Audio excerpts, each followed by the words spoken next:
So, welcome for this today's special initiative, that is Scientific Heritage and Knowledge System of India. Before we start the program, I request all of you to kindly pray 1 minute our offering to the gratitude to the Divine Mother, and we will start the program accordingly.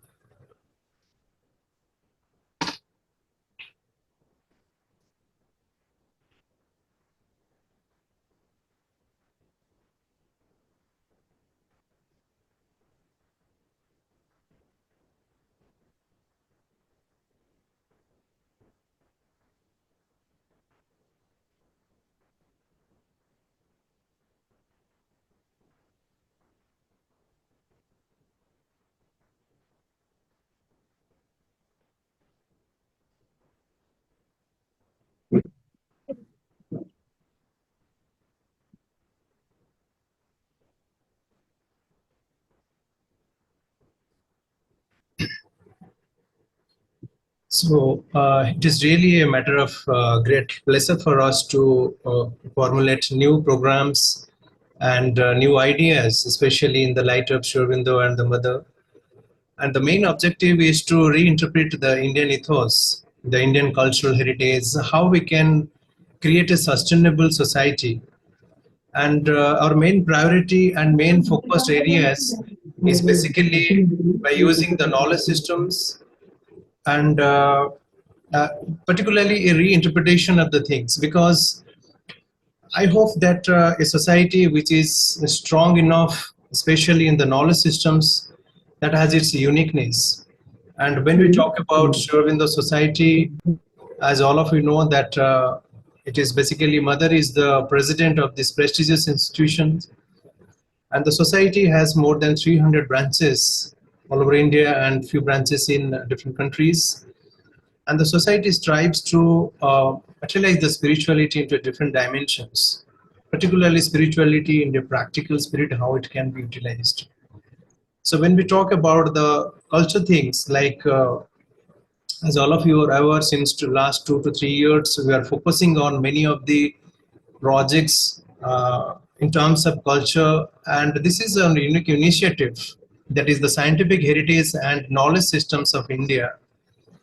And this is the first session, and we will continue a series of dialogues, debates, academic exchange programs, and also research projects. And I would like to tell you that before we started this project, we had some close interactions with the Indian Knowledge Systems Division, Department, and initiative of the Ministry of Education, Government of India. And also we had applied for the center, more probably that will become under the coming futures. So we thought, let us start in our own way. Whatever it is continuing in the mainstream, let us contribute to add something to this. So with the grace of the Mother and the vision of Sri Aurobindo, we started the Scientific Heritage and Knowledge Systems of India. As I mentioned, that Sri Aurobindo Society is basically is registered under the Societies Act, and more probably this is a research institute in social sciences under the Department of Science and Industrial Research, Ministry of Science and Technology. And Sri Aurobindo Society is also affiliated under the CIRO, that is the Scientific and Indian Research Organizations. So CIRO is basically one Ministry of Science and Technology's initiative, and we are proud to say that with the blessings of the Mother, Sri Aurobindo Society has also got its affiliation and recognition under this great initiative. And many of the projects like the DST's projects also in society has also hosted. So we also thought about how we can contribute to this mainstream about this scientific heritage and knowledge systems. That is one of the important factors. And with this, as all of you are aware, the vertical on Sri Aurobindo Societies, that is the culture sector, strives to rediscover the genius and outstanding magnificence of Indian culture, and works to apply it dynamically to life and its all activities in the building of a new India. So when we talk about a nation which is needed for its fulfillment to achieve its spirit, its vibrations, or its developing phases, we strongly believe that our knowledge base should be strong enough. If we have a strong knowledge database, if we have a strong knowledge domains, and that is also practically approached and practically also needed so that we can create a sustainable society. So when we talk about the great nation that we have seen in the world history, when this the concept of civilization was collapsed, like when the clash of civilizations happened, many of the civilizations fought with each other, the rise of nation came. So the consciousness of the civilization was fragmented and small nations were emerged from. But when we see that the concept of Bharat, and why I talk about the Bharat, not India, the first name of Bharat is mentioned in the Rigveda, that is the Udagne Bharatam Dvimatam. So the first existence of this country has been mentioned in the Vedas.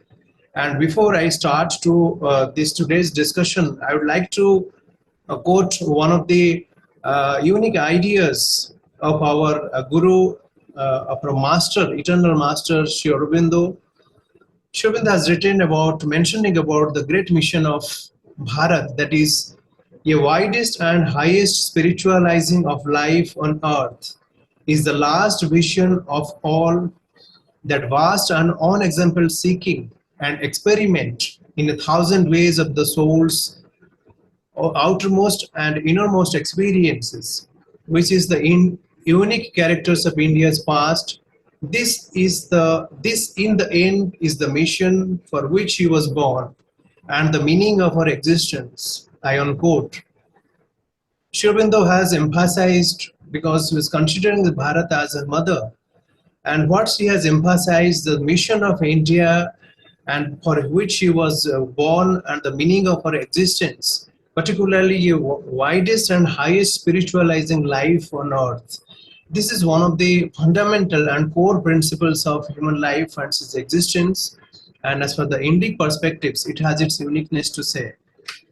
So when we talk about the knowledge system of India or Bharat, you see, we have many streams of knowledge flowing from the natural to the abstract sciences. Our rishis spoke on the nature, on the human lives, and many other things. Even if they spoke about the universal phenomena, the changing dynamics, the scientific advancements, and also they spoke about the multiverse, things like that. But there is a great question that do we have such access to these traditional knowledge systems?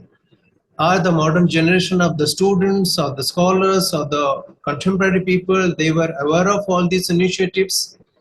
We'd like to pay our special thanks to the current government, especially implementing the national education policy and implementing the Indian knowledge systems project through the AICTE, and they are doing excellent services, especially promoting the Indian knowledge systems in the academic community. And the main focus is in promoting the IITs and the universities and other academic institutions. So with the flow of these initiatives, we are much more enough to see what was really our past was.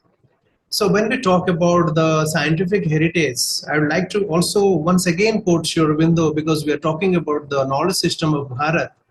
One of the famous quotes in Sri Aurobindo's Savitri, the spirit shall look out through the matter's gaze, and matter shall reveal the spirit's face. This is basically the concept of Shiva Shakti, the matter and spirit.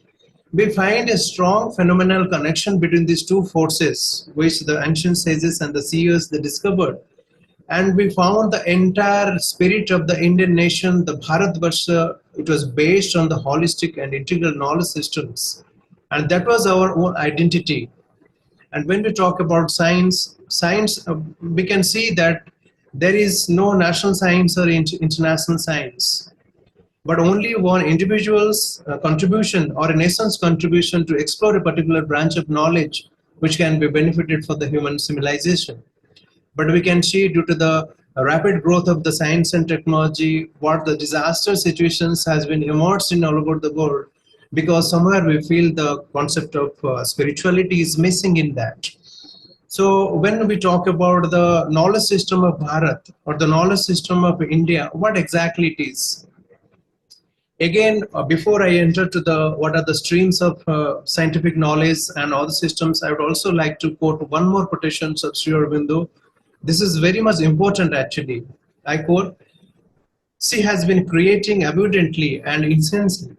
lavishly with an inexhaustible manysidedness, republics and kingdoms and empires, philosophies and cosmogonies, and sciences and creeds and arts and poems, and all kinds of monuments, palaces and temples and public works, communities and societies and religious orders, laws and courts and rituals, physical sciences, psychic sciences, systems of yoga, systems of politics and administration, arts, spiritual, arts, worldly, trades, industries, fine crafts. The list is endless, and in each item there is almost a plethora of activity. I unquote.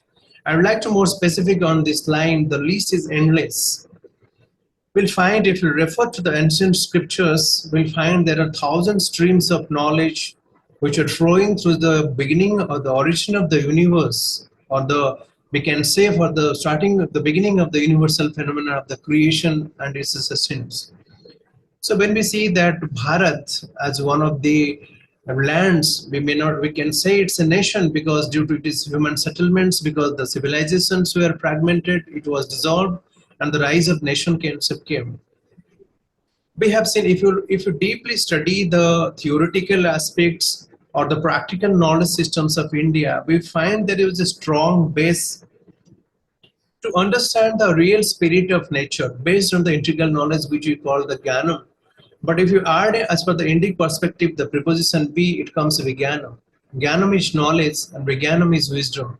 A higher version of knowledge is wisdom, that is called the Vijnanam. So when we talk about what kind of sciences we have, our people, they discovered, our rishis, our sages, what kind of sciences they have discovered. If we talk about we are the people of Bharat or India, we are the greatest country among the nations, we have many scientific theories. Yeah, in a contemporary scenario, when we talk about the existence of the nations on the earth, where the interculturality, we have multicultural understanding, and moreover, a pluricultural concept is also going on. So what Sri Aurobindo refers in his speech, which has given in August 14th, the Sanskritio ka Aishik Milan, the confluence of cultures that is much more needed. So you see, when we talk about the greatness of this country, its knowledge systems, I'd like to quote one more. This is very important. One of the German philologists and archaeologists, it is between 1771 to 1858. He mentioned in one of his essays, the mother of us all. If there is a country on earth which can justly claim the honor of having been the cradle of the human race, or at least the scenes of primitive civilization, the successive developments of which carried into all parts of the ancient world, that country assuredly is India. So we are not referring many quotations about the glory of this land, but what the people have told about.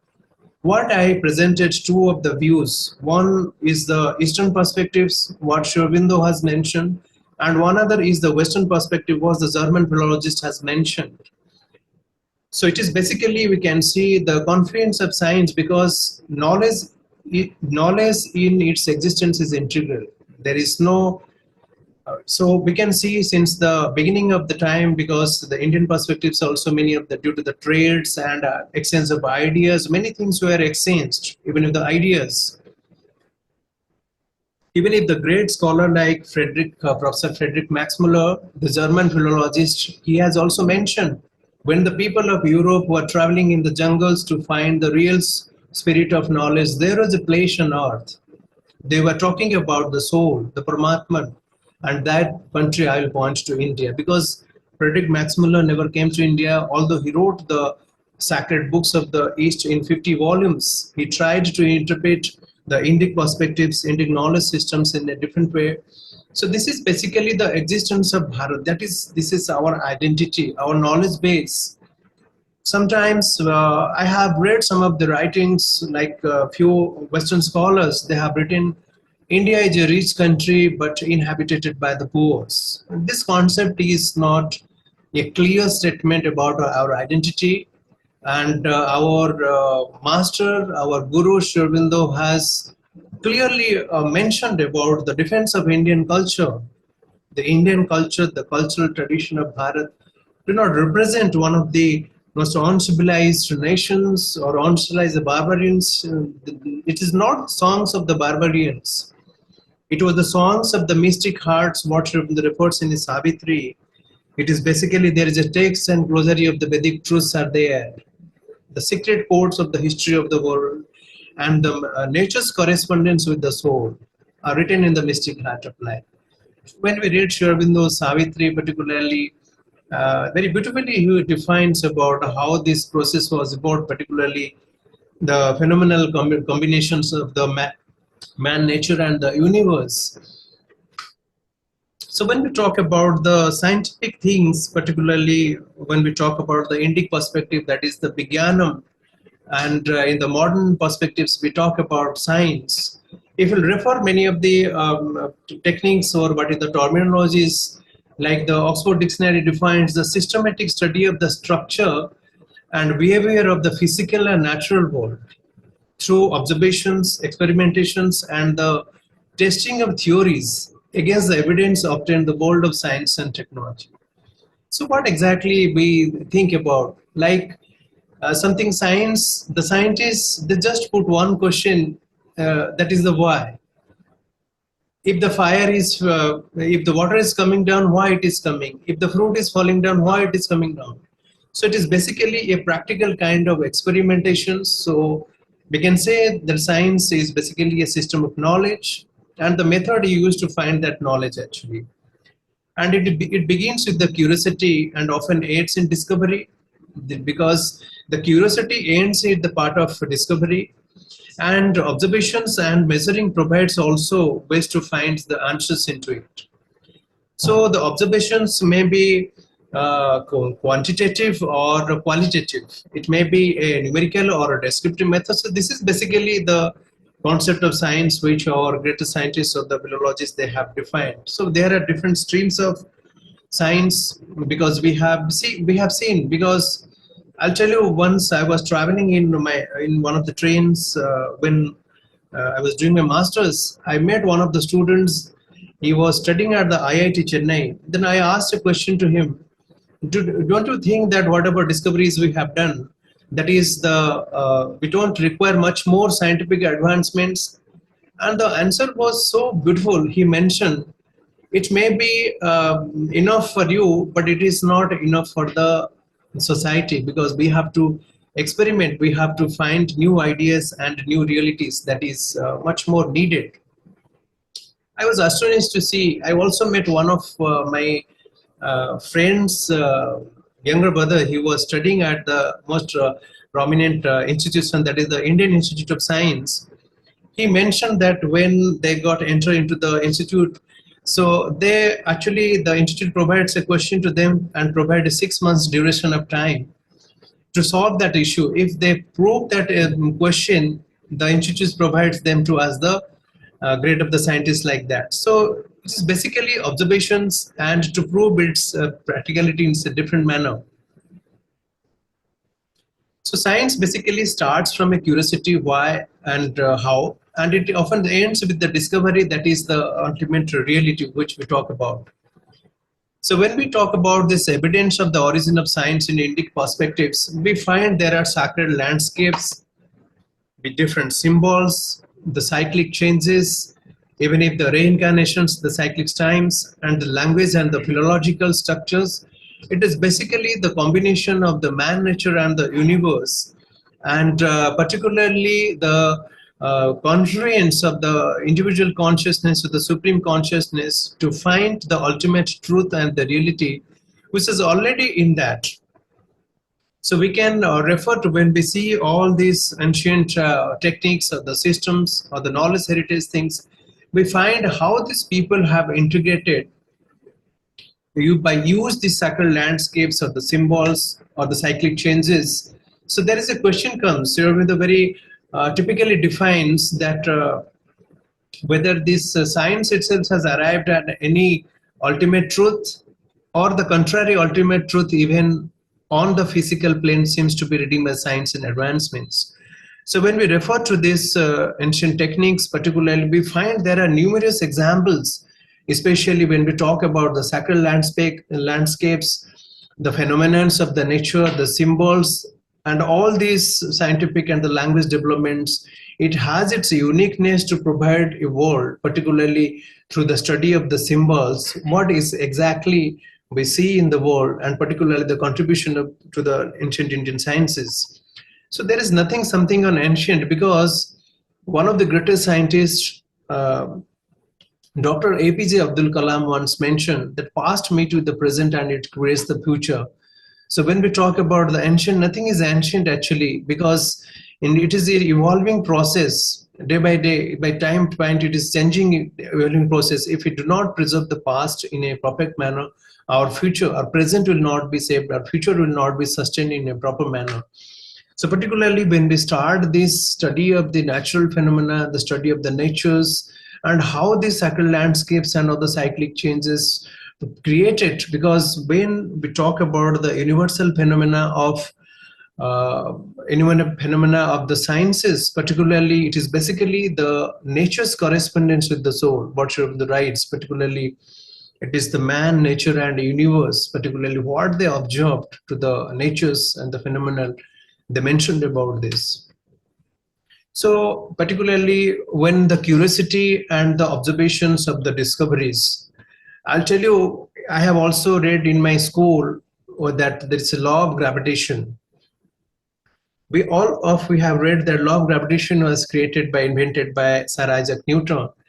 But when I was a student, I found a small booklet of some 25-30 pages that was depicting the life history of Sir Isaac Newton. And I was astonished to, when I completed that 25 pages book, it says that when Sir Isaac Newton saw that the fruit was fallen from the earth, from the tree, and when he told the world there is a gravitation force, actually it's not, the duration was not some seconds or some minutes. It took some 16 years of time to invent that particular observation or theory, what he mentioned. But when he told to the world there is a force which is called the law of gravitation, many of the European scientists, they accept, and it was also not accepted by many of the scientists. What happened in space science, many of the revolutionary ideas come out. So it is basically some 16 years of time which took to save one of the ideas, particularly when we talk about the experimentations or the observations. So when we talk about this Indic sciences, if you study the scriptures, particularly the scriptures we started from the Vedas, when we talk about the Indian knowledge systems or the knowledge systems of Bharat, we find what Sri Aurobindo refers the nucleus forms of the scientific advancements we can find in the sacred hymns, in the Vedas, in the Suktas of the Rigveda, starting from the Vedas.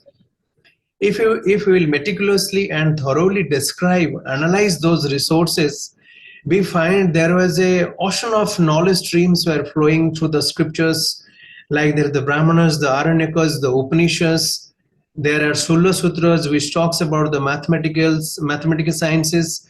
We have our Sulla Sutras. We have many things, like we have the grammatical text, which is particularly confined to the computational linguistics. We have many things of like the Niruk, the science of etymological things. We can see the science of the Ayurveda, the healing sciences, the astronomical things, mathematics, many things. What Sri Aurobindo refers, that is the list is endless. So if we could meticulously analyze or study these scriptures, we find our rishis has given a clue, a very different insights to see the world in different perspectives. I'll just give you one example. There was a rishi, his name was Bharadwaj, Rishi Bharadwaj.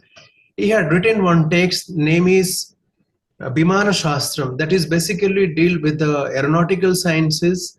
But unfortunately, that text is completely not available with us, because due to some of the chapters are available. And in one of the chapters, it is mentioned, even if the planes like the flights, if the aeronautical sciences can be developed, they can use the solar rays as one of the fuels to use that.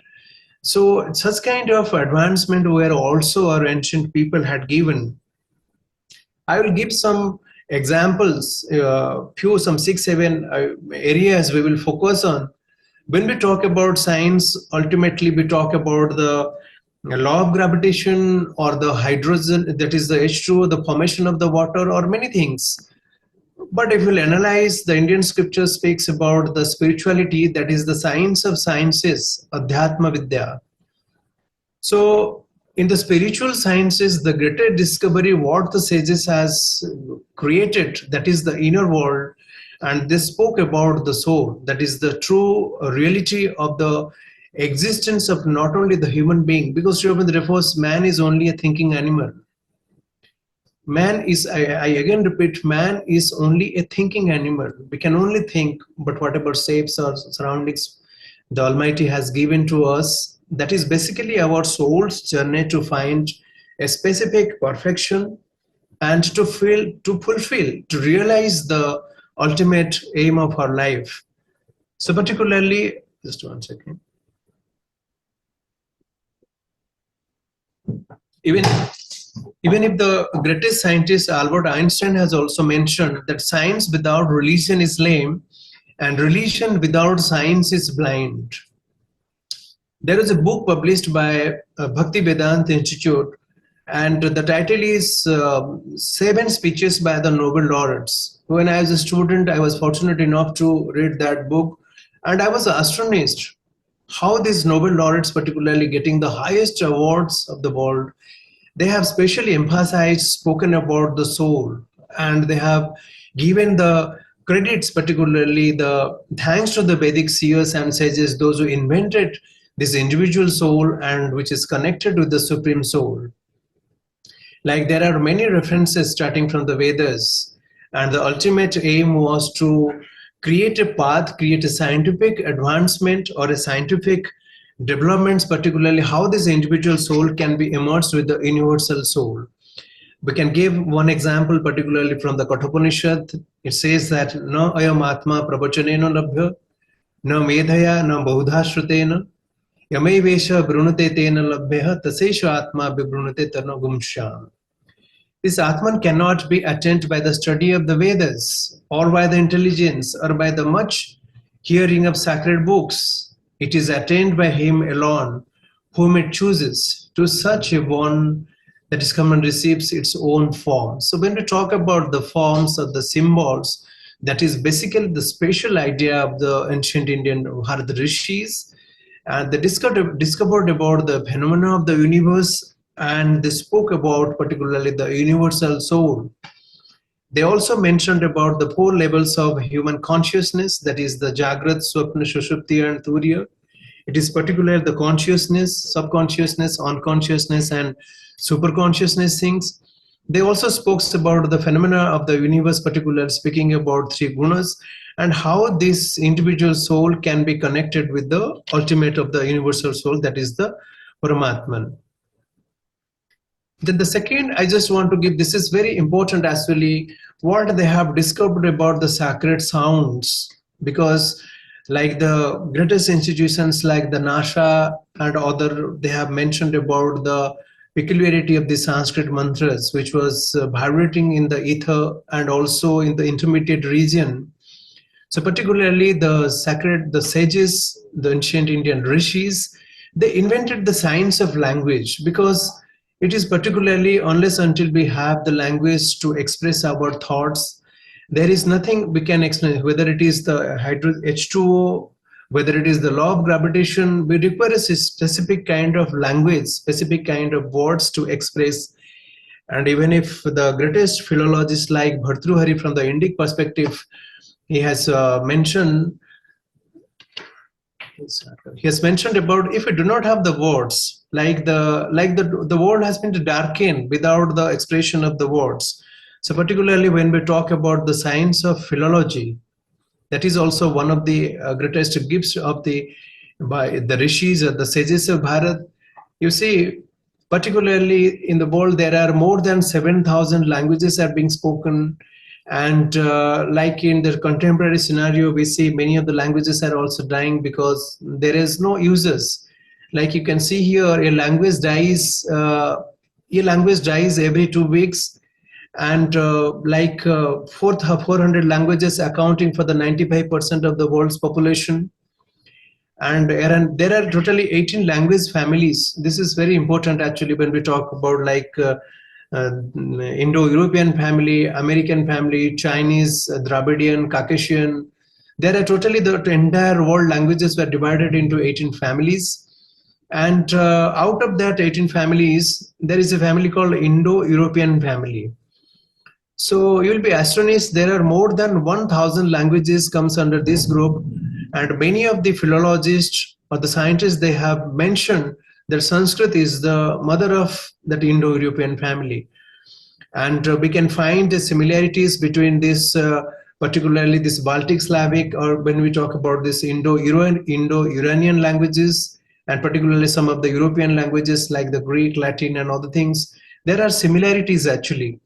So starting from the Vedas, like the Rishi first speaks about Agnim Mele Purohitam Yajnanscha Deva Mrityujam Hotaram Ratnadhatamam. It is particularly, if we'll see, they created one of the greatest scientific ideas how we can combine our some thought process with the words. This is also because unless until we have the mode of expression, we cannot talk about the views or the whatever visions we have. So particularly what they invented, that is also contributed to the development of world languages, particularly 1,000. Sanskrit is the mother of the Indo-European family. Like we talk about Pitru, that is father. We have also Pitars of these also there. The father is also there. So many conditions are there. Even if you see, when we talk about this Vedic mantra Agnim, the first alphabets, because and also it is very interesting to say that one of the etymologists, Maharshi Aska, speaks about in his Nirukta, that is Sakshat Kruta Rushaya Dharmana Babu. That means those seers and sages were directly visualized that stream of knowledge, and they taught to the next generation of Upadeshana Mantrena Sampradhu. And the third generation of the scholars, of the people, those who were neither able to directly visualize that knowledge, nor they were able to receive that knowledge system through the initiation, that is the Upadesha. For them, these knowledge systems, all these Vedas and Vedangas were written. You see, currently we have more than 22 languages being spoken in India as per the Constitution's amendments, like the Assamese, Bengali, Bodo, Dogri, Kashmiri, some 22 languages are there. So the science of language, this is also one of the important factors. And as I mentioned about the Frederick Max Muller, the philologist, the European, you can say the scholar, he had also mentioned about this contribution of the Vedic sages, especially developing such knowledge systems by inventing the mantras. And you see how systematically they covered. Particularly, they invented the sounds with the different alphabets. And by joining the alphabets, they created different words, which is called the morphological setups. By creating different words, they created the sentences. And also they created the semantics process, particularly, which is called as the Artha-Vigyan. So this is also a kind of science by uniting the phonetics, by uniting the words, by creating a sentences, a concept how it was being developed. Then we talk about the science of mathematics. Particularly, you see, this is basically a slide which speaks about the Brahmi scripts and this Indic perspectives. This is the second line is a Devanagari one, and the Arabic scripts and the medieval time, how these scripts were developed, particularly the numeral scripts, and the modern context you are using the numerals are like this. But if you refer to the, like you see, without zero, no communication or computer science can be existed in the modern world. But the concept of zero, that is the sunyam, was invented by the Vedic sages. For the first time, it was mentioned, the system of sunyam in the Vedas. And also the numerals like ekam chame, dvechame, trichame, chaturtame. The Yajurveda speaks about the famous Namakam Chamakam Sutta. We find strong connections between the numeral systems. And if you refer to the history, particularly the Arabs who learned from the Indians the notions of the numeral systems, and then it was transmitted to the Europeans, and also they developed certain kind of numerals which were latter time it was called as the Indo-Arab numerals. So particularly if you refer to the concept of zero, even if the greatest scholars like Aryabhat, Brahmir also, they spoke about this. There are thousands of scriptures. Unfortunately, all these scriptures we do not study in our day-to-day, in our curriculums, neither in the schools or colleges. We do not know who were these. I'll tell you, I'll share one of my experiences when I was at Delhi. There was a museum called National Museum of Natural History. Unfortunately, that museum was burnt due to the fire. And one day, a group of students were there to see the exhibition, and I was just passing through, and I saw two of the students were talking with each other. Who is this uncle? So I was astonished to whom they are talking about the uncle, and they were referring to an exhibition panel. So out of curiosity, I saw the panel and I found it was about Rishi Dhanvantari, and I laughed actually. How can this, there is no, the concept totally we are away from these ancient knowledge systems. We do not know what exactly our tradition was. And I was so disappointed also because we're far away from the whatever things our people, our rishis and ancient spaces they developed. You see, like Aryabhat's, like in the 476 CE, who describes sanctity and decimal place value systems. Even if we find the contribution of Brahmagupta, Bhaskaracharya, Madhava, Aryabhat and Nilakantha and Somayaji also, and all these names, sometimes when we share this information with the student, they have no idea about this, and it is not their fault actually, because all these streams are not included in our curriculum. We only refer to the a plus b whole square like that, but we do not know what is our base exactly. Even if you refer to the Bodhayan, he has written the Sulla Sutra, which is famous as the Bodhayana Shrota Sutram. He is basically, I was reading somewhere, the Pythagoras particularly, it was also influenced by the Bodhayana Shrota Sutra. And see the concept of pi, and also the like the Bodhayana and Apastamba, many sutras are there. It talks about the Apastamba, the systems, the mathematical, many numerical systems, especially focusing on the rituals, how these rituals have been formed, and what are the specific techniques by creating the yajna vedis, what would be the dimension, what would be the shapes and sizes, like we talk about the symbols and the shapes and the forms it has been mentioned. Then you come to the medical sciences, particularly this is a folio from the Charak's Sushrut Samhita actually. It was the first scripture particularly which speaks about the medical sciences, different kinds of surgeries, different kinds of instruments also, more than 80 kinds of surgical equipments was invented by Acharya Sushrut. And prior to this, the Kena Upanishad and the Kena Suktam of Atharved, like the Kena Suktam of Atharved, it speaks about the human anatomy.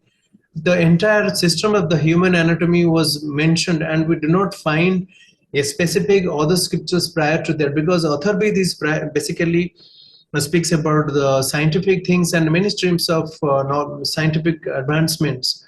So you see, even if it is mentioned that Acharya Sushrut was also very much familiar with the concept of the plastic surgery. Then you come to the metallurgy in ancient Indian perspectives. The Indian cultural and commercial contacts with the Near East and the Greco-Roman were enabled an extensive metallurgical sciences also. Due to, we can find through the excavations happened in the Mohenjo-daro and Harappa civilizations, the Sindhu things, we can find in many of the museum, the enormous, the different kinds of the symbols, different kind of metallurgical items, particularly to reveal how these people were so fond of knowledge. Whatever they found, whether it is the leaves, whether it is the stones, whether anything, they just engraved the knowledge system that these people will come and they will learn that whatever we have discovered today, it is not the today's inventions, but of the past perspectives also people, because since the beginning of the process, human being thought about the universe, its universal phenomena. Then we talk about the Ayurvedic sciences, particularly Rishi Dhanvantari. And if you refer to some of the Ayurvedic scriptures, you'll find we have seen that our ancient rishis they were more conscious with the plants also. Like some of the medicinal plants, they were expressing their inner qualities to the sages, and with the help of all these natural phenomena, their correspondence with these plants, they have invented the Ayurvedic sciences, which is called the science of life. And in today's world, we can see what is the greatest effect of all these Ayurvedic sciences, and what is the necessity, and what is the utility and significance of these knowledge systems. We talk about yoga and Indian psychology. I can understand this is the fourth session, and the next sessions we will invite the specific specialists or the scholars of this particular disciplines to talk about. This is basically today's an inaugural kind of thing, and we are focusing on the glimpses of these things. You see, when we talk about this yoga and Indian psychology, Sri Aurobindo speaks about yoga is nothing but a practical psychology. And the first word of this yoga is mentioned in the Rigveda. Yogam prapadde kshamam prapadde yogam cha. So this is basically the concept of yogic sciences, which is mentioned to unite the human consciousness with the supreme consciousness. That was one of the greatest creations or the discoveries of these rishis. Particularly when we talk about the psychological factors, also we find like some of the suktas like Shiva Sankalpa Sukta for Yajurved, that is about Yajvagato Duram Vadeti Devam Tadu Shuptasya Tatheveti Duram Gamam Jyotisam Jyotirekam Tanme Manha Shiva Sankalpamastu. That means my mind, where it goes, whether it is in the sleeping stage or in the awakened stage, wherever it goes, but it should be confined with the Shiva Sankalp. That means it should be confined with the auspicious qualities. There are numerous texts you can find from the Upanishad, like the Yoga Sikhopanishad, Yoga Kundalini Upanishad, or also we can find the Patanjali's Yoga Sutra, the Siva Samhita, the Ghiranda Samhita. There are many scriptures which speaks about the concept of yoga and Indian psychology, particularly concerning to the human mind. And more than mind, it's about channelizing the inner faculties, the inner consciousness, or the different phases of human life. That is the Annamay, Pranamay Kosh, Annamay Kosh, Manomay Kosh, Vigyanmay, and Anandamay Kosh. So these are the different inner levels of human life. And we can see when we talk about the real existence of life, and we are much more away from our inner life. We are much more outwardly we are developed, but inwardly our different faculties are not integrated. So they also develop this stream of knowledge to combine our human life, how it can be transformed. What are the scopes of the transformations is like that.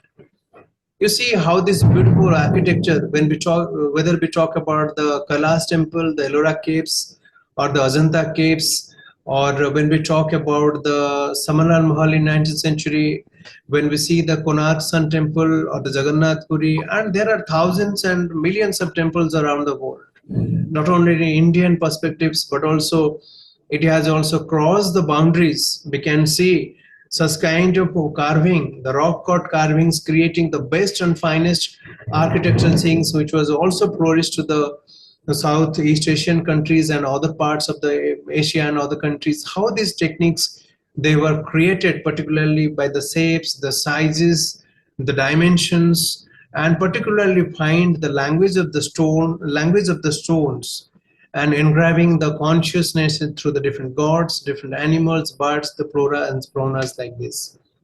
Yeah, this is very important. I was talking about the Sanskrit and computational linguistics. One of the reports I was reading through the NASA, that Sanskrit is one of the finest languages for computational linguistics. Particularly when we talk about the great institutions like the Indian Institute of the Sciences or the IITs or the CDAC, they have developed few courses like the computational linguistics or natural language processing. And you'll be astonished to see they study the Sanskrit grammar, particularly Panini's grammar, which is one of the finest texts, particularly for the computational linguistics. And in Sanskrit, we find Sanskrit is basically what are the grammatical systems, the etymological, the philological structures. It is one of the finest languages because the grammar is so confined. So due to its existence, you see what the beauty is. We have seen how the modification of the languages happened, whether it is the Indian languages or the Dravidian or the European or the American or the Australian languages, how the modifications have happened. But Sanskrit has its existence, it has its like this because due to its strong grammatical phenomenons, its combination with the structures and the phenomena. So these are what Sri Aurobindo's again mentioned about the least is endless. If we talk about, we'll find there are different levels of sciences, and we can see what our rishis and the sages they have given. That is basically a nucleus form, a seed, which was further developed into different forms of sciences. Let us see whether we are saying that we have given to the world a different kind of scientific advancements. What the Western people sees God. This is basically one of the famous scholars is Mark Twain.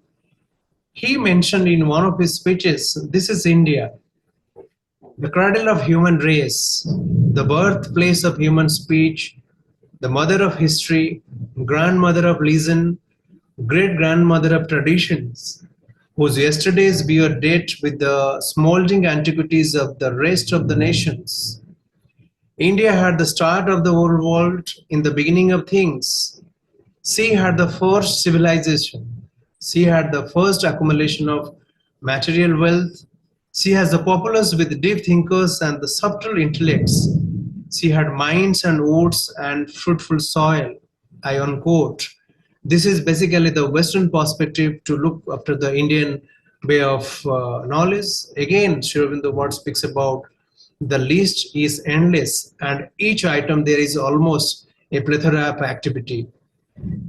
I was talking about when we this list is endless. It will take hours to discuss about all these things. But I had just touched about a few things to just speak about this thing.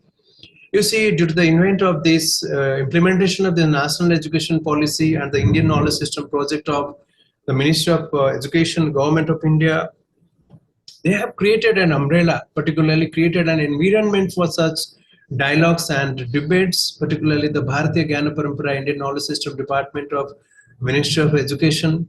And we can see how these, particularly they focus on this wealth and health and wellness studies, consciousness studies, astronomy, and traditional knowledges in mathematics, and ancient structures and the designs, and particularly preserving the arts, cultures, and different traditions. So the Ministry of Education has given a special emphasis on for the promotion of such indigenous knowledge systems, and also the Ministry of Science and Technology, also the scientific heritage programs. They're implementing. They're doing tremendous job. And since Aurobindo Society is affiliated to the CIRO, we are also planning to have to create some projects and research-based applications. What is our objective is actually we are planning through this project that is to conceptualize policy and action-based research projects, including impact assessments, case studies, etc. And we are also focusing on joint partnership and collaborations to to organize some programs with the local, the state and the central government institutions and the academic institutions. And we're also to preparation of resource materials and to publish things and much more. We are much more focused on the community outreach programs to create about the awareness about this scientific heritage and the knowledge systems. So this is basically with this inspiration and the guidance and support of our beloved mother and Sri Aurobindo, we have started this project, and we are trying to collaborate with the central government, particularly with the Ministry of Education, how we can do it. And I will tell you, with our small effort and offering to the mother, we are working with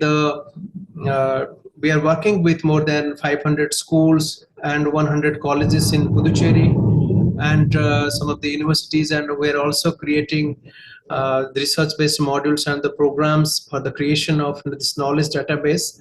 And this was basically a glimpses into the initiatives of the scientific advancements, what we have thought about these scientific things. So what I was trying to convey through this our today's discussion, that we had a great past actually. So whatever knowledge resources we are using nowadays, it has its roots. It has created sometimes, and further developments are also needed. But how it can be happen? Because we can see due to the advent of many of the foreign rulings, like our country was our country was our country was under the rule of many of the other nationalities, and also many of the scriptures were fragmented, and many of the traditional scriptures, the scientific theories, it was not properly, the research was not done properly actually. So there was a discontinuity with the thoughts which the ancient people or the sages they have seen, and there is also a discontinuity about the scientific process of the temperaments which was developed. So what we feel that there is a need to rediscover, there is a need to look into these traditional knowledge systems, what this our rishis has given to the world. When we talk about whether it is the we started with the different landscapes or the symbols or the cyclic changes, whether it is the spiritual sciences or the science of philology or the mathematics, or it is the medical sciences or the metallurgy things, or the Ayurvedic sciences, yoga or psychology, Indian psychology, whatever. There are many streams actually.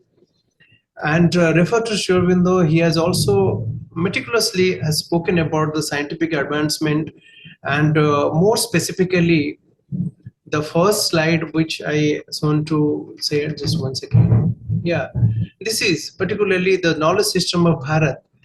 Like she has been creating abundantly. I would like to read it once again. She has been creating abundantly and incessantly, lavishly, with an inexhaustible manysidedness, republics and kingdoms and empires, philosophies and cosmogonies and sciences, and creeds and arts and poems and all kinds of monuments, palaces and temples, and public works, communities and societies and religious orders, laws and courts and rituals, physical sciences, psychic sciences, systems of yoga, systems of politics and administration, arts, spiritual, arts worldly, trades, industries, fine crafts.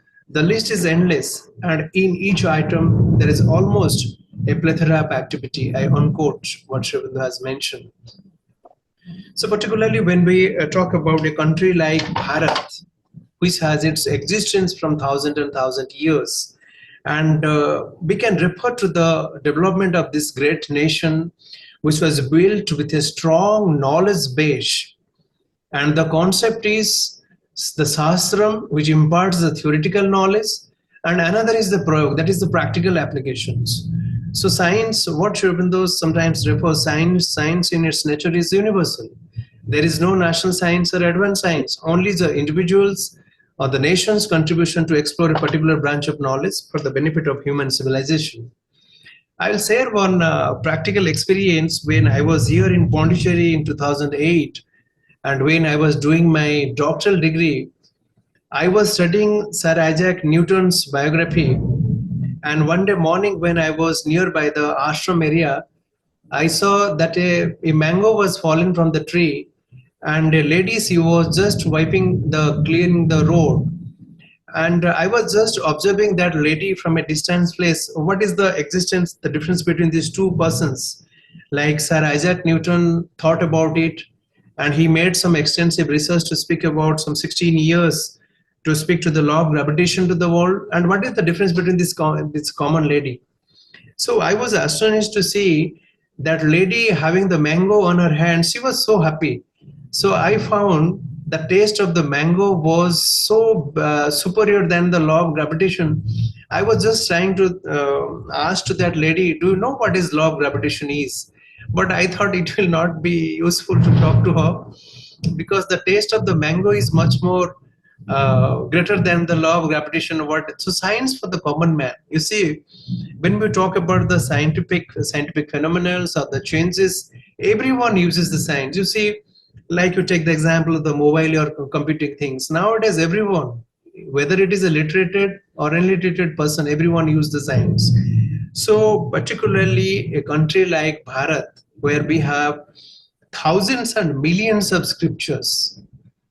Our ancient people, they are fond of knowledge, whether they got the leaves or the stones, whatever. They just preserve that knowledge system, that in sometimes our people will come, the future generation, they will dig out these traditional knowledge systems for the sustenance of the society. It is not only the scientific or the advancement of these traditional or the ancient times. We can also pay our sincere thanks to the modern scientists, those who have discovered many branches of knowledge. They have created, invented, discovered many things to the modern society. So there is a continuity. We can see nothing is ancient, nothing is modern, or nothing will be the future things. If there is not a continuity, is not there, all things will be ceaselessly disappeared from the human mind. So it is not about Bharat's contribution, what you are given, because the entire concept of the Bharat, it is particularly for the humanity, existence of humanity. How a beautiful world can be created with the help of these indigenous knowledge systems.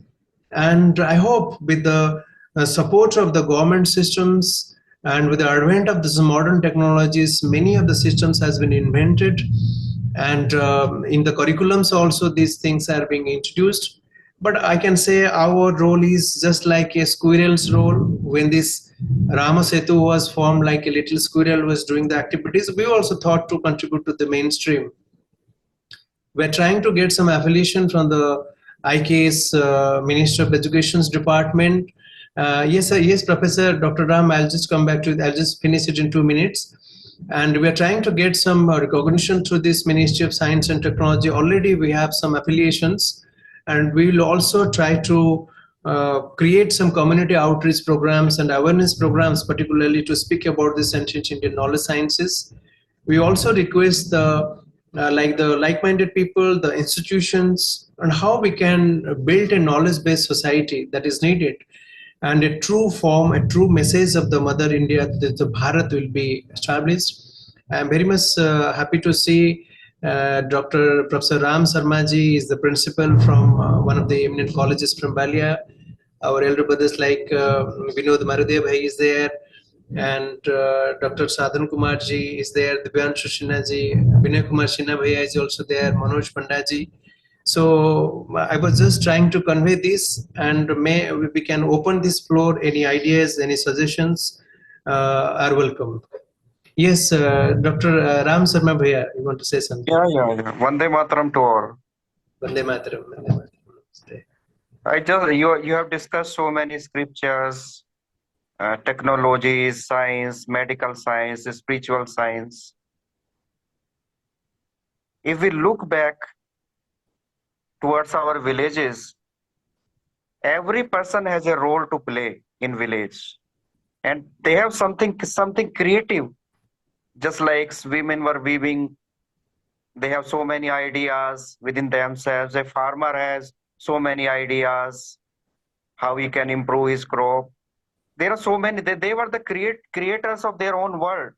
They were not only they were the creators, but they have the imaginative people. A sweet maker is making so many sweets of different types. So that we have lost that creativity now. Everything we are being forced upon us from outside, whether these are the corporations or the knowledge is coming from WhatsApp or through televisions.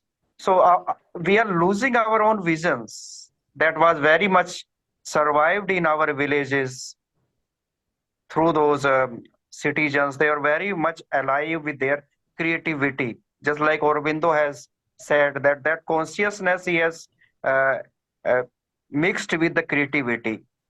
So every person has some ideas at that time, whether he is a woodmaker or a carpenter or a weaver, or they have their own ideas and they presented their ideas through their works. So we have lost that creativity, and we have to imbibe and revive that tradition through our ancient scriptures. That thing is needed, and we have to do it. Our responsibility is more than the government. That's what I feel. Thank you so much, Dr. Ram Sarmaji, Vinod Bhaiya, and Vinay Sinha Bhaiya. I would like to tell you, recently we came in contact with Professor Ram Sarmaji. He is heading one of the... sir, can you please tell your college name? I forgot, I'm sorry. SSB, it is SSB PG College. SSB PG College. So we came in contact with, I think some 1 or 2 months ago. So sometimes we discuss, and I am very much eager to listen to him, because he speaks about how these modern generations are evolving with other things, but how they are parting from the whatever things. So we will organize a special session for you, especially to continuing. You talked about a very important aspects, particularly the villages. You see how these villages, India is basically, there are thousands of villages, and you mentioned about different kinds of craftsmen and different kinds of persons doing different activities. And if you refer to the Vedas, even if the Yajurveda also speaks about different, like the Takshak name is there, many of the categories, those who do the different activities. So you have rightly mentioned, like in the villages also, we see like the modern generation, they're much more eager to, like the due to these urbanizations, the rural setups are completely, you can say it is destroyed actually. The condition of the villages, and the greatest question is the sustainability. That is a massive factor. It is basically one of the greatest challenges. So yeah, I am completely agree with you, because I have seen the village life, because I was born in a village. I also stayed in one of the cities like the Bhubaneswar, Delhi. I have seen how, what is the difference between this urban and rural setups. That is much more needed actually. When I was listening to your suggestions, one of the articles when I read some 15 years ago that came in my mind. It was published in the India Today magazine, and there are two slides. One slide was like a baby was born in UK, and he was wearing a British cap, but his नाभि, like जब एक छोटा बच्चा जन्म होता है उसका एक नाभि होता है, उसका नाभि जो है वो आके भारत में है. So that time, that article, some line I was just recalling, David Cameron was PM that time. He mentioned about this, particularly how these structures, the developments were isolated. And David Cameron mentioned about be it the United Nations, where India should play a prominent role like that. I was reading like that. So particularly, we can say it is basically the discontinuity, like there is a gap between the tradition and modernity. Particularly, the villages, how it is, the disastrous things are happening, and many of the knowledge systems. It is not about the employment opportunities. If you ask the modern generation why we are going to the cities, because we want for search for a job opportunities. It is due to, it is not only the job opportunities, we are also losing the knowledge systems, the values, the ethics. I'll tell you, at Odisha, there was a person, I should say, there was a seer. His name was Pathani Shamant. He has measured about the distance between sun and moon with the help of two bamboo sticks. How these knowledge systems came, because they're much more focused on this. So I would like to tell you, sir, from Sri Aurobindo Society, we have a project called Sarbam that is particularly for the village development projects, and they are extensively working for the development of the village sectors, particularly Puducherry and some of the Tamil Nadu sectors, and also many other places.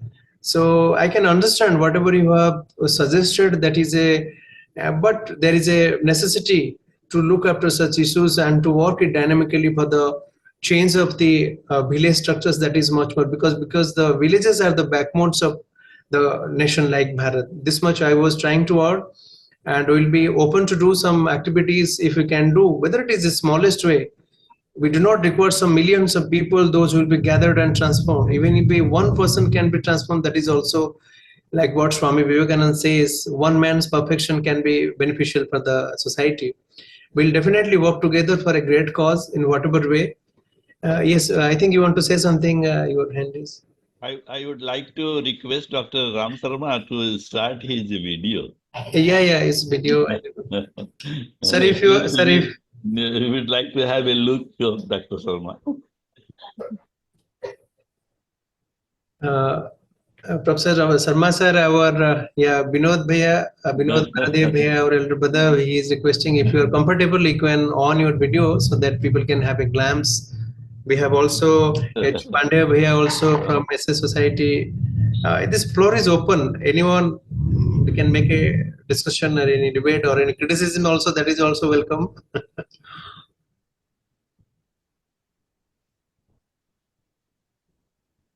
Binay Bhaiya, you want to say something? You are, please unmute. Please unmute. You are muted. Okay. नमस्कार. ये आपने बहुत सुंदर लाया, आपका भाषण रहा।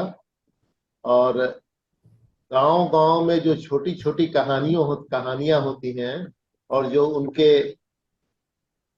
परिचालन करने वाले जो होते हैं लोग, उससे भी हम लोग बहुत कुछ सीख सकते हैं, है ना? जी। दिव्यांश भी जुड़ा हुआ है। दिव्यांश आर्कियोलॉजिस्ट है, इस बारे में कुछ बोल सकता है। जी। Yes, दिव्यांश भी अपना वीडियो चालू कर ले। yes, Dibyanshu ji, Dibyanshu, yes. We have also another Dibyanshu, he's my colleague here. Yes, Dibyanshu ji, you are most welcome. नमस्ते टू ऑल। Yeah. तो आपका सेशन बहुत इंटरेस्टिंग था सर, और बहुत कुछ जानने को मिला। मैंने क्योंकि बैचलर्स और मास्टर्स दोनों आर्कियोलॉजी में किया है, तो बहुत सारी चीजें जो आपने बताया वो जानने को मिला, और कैसे मैं उसको आज के समय में यूज कर सकता हूँ। और आपने जैसे बताया इंडियन नॉलेज सिस्टम का, तो मतलब बहुत सारी चीजों को मतलब रिलेट मैं कर पाया। Thank you. Actually, I'm very much thankful too, because looking at Binay Bhaiya and Dibyanji, one concept came to my mind. In the Upanishads, there is a discourse between the father and the son. And you will find some rare occasions where both, and it is the sanskar of Binay Bhaiya which Dibyanji you are getting. In the Upanishads, the rishis, when the father realizes that yeah, I have something to impart some knowledge to my kids, my children. The father calls their children and says that you are the Brahma. The son repeats, yes, I am the Brahman. And the father also says, you are the Loka. Loka means not the man, but you can say the Samaj or whatever. The son also repeats, says, I am also the Loka. And the father again repeats, you are the Yajna. The son repeats, I am the Yajna. So the Rishi says, the father remains known in the world with the activities of the son. So you are very much fortunate, like a father like Binay Bhaiya has a different kind of personality. So we are very much thankful to you. Yeah, Mr. Dibans, I'll tell you, I have interacted with you, the tremendous work, what you have done through these archaeological things. I think the Ratnagiri places. Yes. Yes. Ratnagiri, Maharashtra. Yeah. Yes. They have done some interesting excavations, particularly in the field of archaeology and other sectors. I'll just give one example. You see, I think you have visited the Sun Temple, Konark. Not yet, but I have studied. No problem. I'll tell you share some interesting fact actually. You see, the Konark Sun Temple is now, it's particularly the condition is not good, particularly because the whatever stones had fallen, etc. 2-3 years ago, one architect came and he saw the surroundings, the existence of the temple, and he thought, let us create a replica of the Sun Temple. And he has submitted a proposal. I read somewhere in the news. He submitted a proposal to the government. Please allow me. I will create another Konark temple, just like the whatever existence of the Konark temple is there. So you will find there are, being a student of archaeology, you have done extensive research, and particularly many of the scriptures like the Silparatna Kosha, the Silpa Sastram, which speaks about the temple architectures, how these people were. And you have seen the two of the slides about the Kailas and the Ajanta caves, how these people are fond of knowledge, particularly carving the stones. They were creating histories. It's not possible. It's not about the rock carvings. Also, you see the rock arts also, how these people are also engraved, how these people mentioned about these things. So definitely, being a student of archaeology, you will find many examples from the scriptures, and I hope we can also create some joint research projects, and the youngsters like you, and particularly a devotee of Mother and Aurobindo, can contribute. Maybe whatever is the smallest way, we can organize one of your lectures. We can listen to something about Ratnagiri. We can write joint research papers. We can collaborate some projects. These things can be done. So I think whatever small way, if we can start that, definitely we can contribute to the mainstream in a smallest way. And Binay Bhaiya, you mentioned about one of the unique points, particularly listening to the Lokakatha, the folk traditions. Like I'll tell you, my grandfather, he was a Vaidya, he was a traditional doctor, and my mother has learned a lot of things from my grandfather. I'll tell you one or two things, particularly that there is a Odia, there is a saying, "Khai khai le jamar beta." That means अगर आप कोई बंदा अगर continuously खाता जाता है वो जल्दी यमराज से उनकी भेंट हो जाता है। तो इस तरीके से 4 लाइन है कि आखिर खा के कोई बंदा बैठता है तो उसमें मतलब ओबेसिटी की प्रॉब्लम्स आती है, तो खा के सोने से आयु बढ़ती है, खा के चलने से वायु बढ़ती है, खा के ऐसे खाते चलते हैं तो वो यमराज जी से भेंट हो जाता है, इस तरीके से चीजें। तो आपने ये जो फोक्स और ट्रेडिशंस की बातें कही, मतलब इस तरीके से ट्रेडिशंस में भी काफी सारी बातों को बताया गया है। जैसे मैं आपको बताऊं, एक मैंने कहीं पढ़ा था स्टूडेंट टाइम में, एक बंदा एक बार नदी में नहा रहा था और उसके कान के अंदर से कुछ एक इंसेक्ट चला गया, तो उसको सिर में प्रॉब्लम हुई। फिर डॉक्टर से जब उसका वो किया गया, डॉक्टर को लगा कुछ ब्रेन ट्यूमर्स वगैरह है, लेकिन पाया गया कुछ एक लिविंग इंसेक्ट टाइप का उसके सिर में वो घूम रहा है। जब उसके ऑपरेशन किया गया, पाया गया बड़ा छोटा सा एक मेढक कैसे घुस गया था वहां तक। तो गांव में बातें चली कि इस तरीके से हुआ है, कि पता नहीं उस आदमी के साथ क्या होगा। तो एक गाय चरवा जो गाय चराते हैं वो उसके कान में ये बात पड़ा, तो उसने बोला कि जहाँ पे ऑपरेशंस का मतलब थिएटर ये है, वहां पे थोड़ा सा पानी आप रख लीजिए उसके सिर के पास, क्या पता वो मेढक जो है वो कूद के खुद से ही आ जाए, उसको निकालना ना पड़े करके। तो इस तरीके से जो चीजें हैं, पर्टिकुलरली आप देखेंगे जो जो आपके इंडिजिनस ट्राइब्स हैं, वो लोग भी काफी कुछ अपनी बातों में बड़ी सिंबॉलिक टर्म्स में बहुत सारे बातों को लिखा है।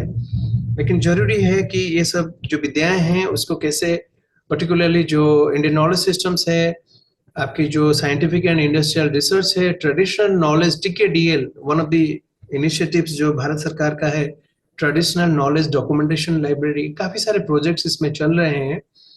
और धीरे धीरे ऐसे करके जैसे अभी करिकुलम्स में भी इंक्लूड हो रहा है कि इस तरीके से चीजें भी आए। जैसे मैं आपको बताऊं, जर्मनी में आप लोगों को पता होगा कि इंडोलॉजी की स्टडीज काफी बहुत ये तरीके से होता है। तो एक बार एक विद्वान भारत से गए थे जर्मनी में कुछ पेपर पढ़ने, तो एक जर्मन साइंटिस्ट ने उनसे पूछा था कि रामायण में जो लक्ष्मण रेखा की लकीर है उसमें क्या विज्ञान था, जैसे अंदर का बंदा बाहर आ सकता है बट बाहर का बंदा अंदर नहीं जा सकता था। हो सकता है उसमें कुछ स्पिरिचुअल पावर था, जो भी था, लेकिन वो स्पिरिचुअल पावर को समझने के लिए western people they are much more materialistic. हम अगर उनको स्पिरिचुअल बोले, नहीं, वो बोलते प्रूव करके बताओ उसमें क्या था। अंदर का बंदा उसमें बाहर नहीं जा सकता था, बाहर का बंदा वो बाहर नहीं आ सकता था। तो जो विद्वान गए थे उनका नाम गौरी कुमार प्रजापत, मतलब देहांत हो चुका है, वो बोलते थे अपने स्पीच में, मैं कि जर्मनी देश से वापस आया मैं कि उस मोटिव से कि इसके ऊपर कुछ रिसर्चेस हो। तो पर्टिकुलरली जब हम इस तरीके से प्राचीन विज्ञान की बातें करते हैं, इसमें ज्यादा से ज्यादा रिसर्चेस की जरूरत है, जो प्रोफेसर राम शर्मा सर ने बताया। तो ये जो research and innovations, unfortunately in many of the educational institutions nowadays, research जो है वो एक जस्ट काफी फॉर्मेलिटीज में रह गए। And thanks to the scientific institutions like the IITs and other things, they have given special emphasis for the scientific research and innovation things. बड़ी दुख की बात है कि काफी सारे विज्ञान की बातें होते हुए लगभग काफी सारे चीजें प्रूफ नहीं हो पाया। जैसे मैं बता रहा था कि भारद्वाज के विमान शास्त्र में सोलर सूर्य रश्मि में भी हवाई जहाज उड़ाई जा सकती है करके उसमें से लिखा है, उसको एक ईंधन के रूप में या फ्यूल के रूप में भी यूज किया जा सकता है, जिसके ऊपर अभी ऑस्ट्रेलियन साइंटिस्ट लोग रिसर्च कर रहे हैं। समय आएगा, जैसे जैसे हम देख रहे हैं कि सोलर रेस को यूज करके उसमें खाना भी बन रहा है। अभी जैसे आप देखे होंगे, जैसे ग्रीन इवोल्यूशन की बात आ रही है, हमारे प्राइम मिनिस्टर बता रहे थे कि आपने देखा होगा दिल्ली में बिजली फ्री है, तो हमारा जो मतलब गवर्नमेंट की इनिशिएटिव्स रहा कि हम भी आपको बिजली फ्री में देंगे, बट वैसे फ्री में नहीं देंगे जैसे दिया जाता है। उन्होंने एक टेक्निक डेवलप की कि हर घर में वो सोलर पैनल्स यूज हो, जिसमें कुछ मतलब हीट से एनर्जीज क्रिएट होगी जिसमें आप यूज कर सकते हैं। आखिर उसमें से कुछ बचता है उसको आप बेच भी सकते हैं, तो फ्री भी हुआ, उसमें इनकम जनरेशन भी हुई। पर्टिकुलरली ये जो एनर्जी की इवोल्यूशन हो रहे हैं, इस तरीके से जरूरत है कि देखिए विचार जो है वो इंस्पायर करता है। विजन इंस्पायर्स द नेशन करके मैंने डॉक्टर APJ अब्दुल कलाम जी का छात्र अवस्था में कोई लेख पढ़ा था। तो ये जो विचार है और ये विचार ही इंस्पायर करता है आज हमारी जो एग्जिस्टेंस है, चाहे वो भारत की हो या विश्व की हो। तो मैं इतना समझता हूँ कि भारत की जो ज्ञान प्रणाली है, जो ऋषि महर्षियों ने बोला है, वो भारत स्पेसिफिक नहीं है, वो विश्व, वो ब्रह्मांड स्पेसिफिक की बातें करते हैं। और जो ब्रह्मांड की बातें हैं वो किसी व्यक्ति या समाज में बांध के नहीं रख सकते। तो जो नॉलेज सिस्टम्स हैं, जो ज्ञान प्रणालियां हैं, वो समाज के कल्याण में लगे, और एक पर्टिकुलरली एक सस्टेनेबिलिटी जो है, सतत विकास, बहुत जरूरी है। और मुझे लगता है कि इस ज्ञान प्रणाली के माध्यम से आखिर हम अपने कॉन्शियसनेस को प्यूरिफाई करके जो नॉलेज सिस्टम से उसके ऊपर रिसर्चेस हो, जरूर इसमें कुछ ना कुछ हम लोग हासिल कर सकते हैं। छोटा सा प्रयास है, आशा है, होप से ही सब कुछ बढ़ती है, और यही होप के साथ ही हम लोग बढ़ सकते हैं। तो मैं ये बोलना चाह रहा था दिव्यांश जी और विनय मैं जी। मैं ये बोलना चाहता हूँ कि अधिकतर चीजें संस्कृत में लिखी गई थी और पहले के लोगों ने संस्कृत में लिखा था। जी और क्या है कि अब संस्कृत की पढ़ाई नहीं के बराबर रह गई। जी तो एक ये भी होना चाहिए कि संस्कृत की पढ़ाई जो है मस्ट हो, और ये ऐसा हो कि जिसमें लोग समझ सके संस्कृत को, जी केवल परीक्षा पास करने के लिए नहीं। और संस्कृत में जो लिखा गया है उसका जो है जन जन की भाषा में उसको बाहर लाया जाए, जिससे सब लोग उस चीज को जान सकें। जी है कि बहुत सा चीज अब जर्मन के लोगों ने यहाँ से संस्कृत की किताबें ले गए और जी वहां पढ़ करके उन्होंने रिसर्च कर करके जो है नए नए चीज ला रहे हैं। कहा जाता है ना कि इंग्लैंड वाले क्या 1300 ईस्वी से पहले कोई रिसर्च नहीं किए थे, उनके रिसर्च 1300 ईस्वी 1400 ईस्वी के बाद के हैं। तो जब भारत से वहां विदेशों में हमारा संस्कृत का ग्रंथ गया है ना, तब उन लोगों ने उस बात पे ध्यान देना शुरू किया, खोजना शुरू किया, और फिर जो यहाँ पे लिखा हुआ है उसको अपने रिसर्च में प्रैक्टिकली लाना शुरू कर दिया। तो हम लोग भी जो हमारा सोया हुआ है या किताबों में पढ़ा हुआ है उसको हम लोग बाहर लाएंगे तो प्रगति भी होगी और ये विकास भी होगा। ये बहुत ही एक अच्छा सुझाव है, लेकिन पर्टिकुलरली आप देखिए काफी सारे जगह में संस्कृत जो है एक थर्ड लैंग्वेज के रूप में या कहीं कहीं पे है भी नहीं। और भारत जैसी एक बहुभाषी देश, मल्टीलिंगुअल कंट्री में, और माता जी ने भी कहा था कि Sanskrit ought to be the national language of India. Sanskrit Sanskrit इसकी संस्कृत में बहुत अच्छे से अनुवाद है, संस्कृतम भारतस्य राष्ट्रभाषा भवेत्। लेकिन जो सामाजिक परिस्थिति है, जो परिवेश है, एक बहुभाषी देश में भाषाओं को लेकर जो लड़ाई होती है, मैं जहां पर भी जाता हूं, जब भाषाओं के ऊपर कुछ बोलने के मौका आता है, मैं उनको बोलता हूँ भाषा एक भाव को विकसित करने की एक प्रक्रिया है। आखिर भाषा नहीं होता मेरे पास तो मैं क्या बोलता, आप क्या सुनते, आप क्या बोलते, मैं क्या सुनता। बट अनफॉर्चुनेटली जिसको यूनेस्को बोलता है कि वो भाषा जो मतलब ह्यूमन वॉर जो है मनुष्य के दिमाग में है, तो पर्टिकुलरली भारत जैसी एक बहुभाषी देश में हम भाषा भाषिक जो लड़ाई झगड़े भी देखते हैं।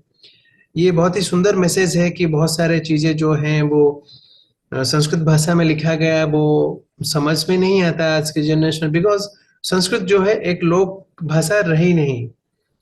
हम संस्कृत बोलते हैं, आप हैरान होंगे जो मैं हिंदी बोल रहा हूँ, जो आप उड़िया भाषा बोल रहे हैं, असमीज भाषा बोल रहे हैं, वो सब मॉडिफाइड संस्कृत का ही लैंग्वेज, जिसको अपभ्रंश मॉडर्न इंडियन लैंग्वेजेस कहते हैं।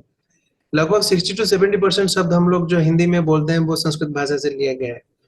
तो ये एक अच्छा सुझाव है। बट देखिए काफी सारे बोर्ड से, हर स्टेट्स के अपने बोर्ड से, वहाँ पे एजुकेशन कमिटीज हैं जो इम्प्लीमेंटेशन हैं, और ये एक आशा कह सकते हैं आखिर आने वाली पीढ़ी इसको समझे, और राजतंत्र के माध्यम से इसको इम्प्लीमेंट करना बहुत ही आसान है, बिकॉज वही लोग हैं जो उनके, हम लोग तो बात कर सकते हैं, उनको कुछ सपोर्ट कर सकते हैं। लेकिन जैसे आप देखेंगे, जैसे श्री अरविंदो सोसाइटी के औरो स्कूल्स हैं, हमारे अपने नेटवर्क में हमारे आदरणीय प्रदीप भाई जी का था कि पहले हम अपने स्कूलों में ही काम करें, बाहर का जैसे होगा करेंगे। अभी मैं बैंगलोर की दौरा में गया था, वहां पे स्कूल्स के टीचर से बात की। बड़े छोटे छोटे बच्चे जो एलकेजी में छोटे से बैग उठा के स्कूल से आते हैं, वो लोग, वो बच्चे भी बड़े सुंदर सुंदर चैंटिंग्स कर रहे हैं, मतलब उनमें वो संस्कार दी जा रही है। आप सरस्वती शिशु मंदिर जैसे शिक्षा सच दिखाओ, वहां पे भी संस्कृत की पढ़ाई होती है।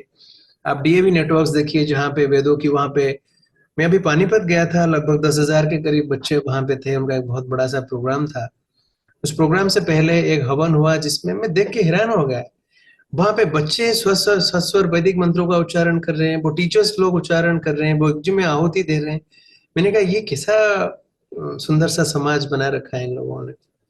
ये अच्छा सुझाव है, बट इसमें भी चैलेंजेस है, because there are different state boards are there, implementation mechanisms हैं। तो ये कैसे आने वाले समय में हो सकता है लगभग, क्योंकि विवर्तन की प्रक्रिया में परिवर्तन अवश्य भी है, और जो सच्ची मार्ग है वो जरूर खुलेगा। तो यहाँ पे केवल संस्कृत नहीं, संस्कृत के साथ भी जो भारतीय भाषाएं हैं उनके बीच में जो अंतर संबंध है उनको भी एक्सप्लोर करके, आविष्कार करके हो तो इसमें कुछ मार्ग खुल सकता है, मैं ये समझता हूँ भैया। धन्यवाद जी। हमारे बीच पांडे भैया हैं, आप कुछ? पांडे भैया तो हमारे संस्कृत के विद्वान हैं, ओह और शाम को जो है दिव्य जीवन का जो स्टडी होता है जी तो उसके लीड रोल में पांडे भैया ही रहते हैं। जी जी। तो हम पांडे कटक भैया में, जी, कुछ कटक में हम रह चुके हैं, तो इसलिए उधर का भी, कोणार्क भी देखने का मौका मिला। जी। तो ये पहले जो पुरानी मैगजीन्स हैं उसमें संस्कृत से लिटरेचर आता था आश्रम से। हाँ, जो पुरानी मैगजीन है हमारे पास उसमें संस्कृत का है, लेकिन अग्नि अब नहीं, अग्नि आज शिखा के। पुरोधा में रहता है, अग्नि शिखा जी पुरोधा जी में रहता था। हाँ, जी जी। आज भी अगर वो कंटिन्यू होता तो और अच्छा होता। जी हाँ, एक छोटी छोटी सी कहानियां जो रहती थी हितोपदेश जी की, है ना, जी।